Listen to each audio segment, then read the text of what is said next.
Ready to remove LibreOffice from your computer. Whether you're switching to another Office suite or simply don't need it anymore, uninstalling LibreOffice is straightforward. In this tutorial, I'll show you how to uninstall LibreOffice in 2026. So let's get started. First, close LibreOffice and make sure all of your documents are saved.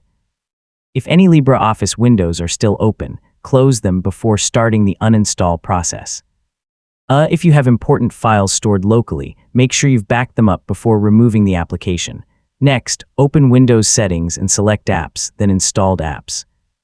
This section contains the programs currently installed on your computer. Yeah, you can use the search box to quickly find LibreOffice instead of scrolling through the entire list. Find LibreOffice in the Installed Applications list, click the three-dot menu next to it, and select Uninstall. Windows may ask you to confirm the action before the LibreOffice uninstaller starts. Once the LibreOffice uninstaller opens, follow the instructions on screen to remove the application.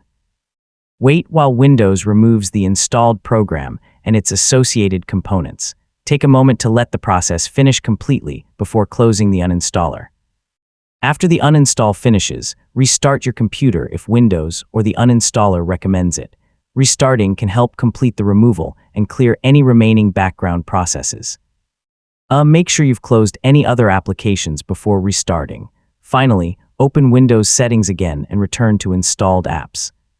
Search for LibreOffice and confirm that it no longer appears in the list. So LibreOffice has now been removed from your computer, and that's how to uninstall LibreOffice.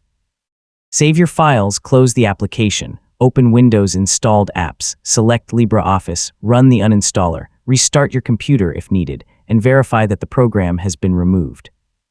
If you plan to install another Office suite, keeping your important documents backed up will make the transition much easier.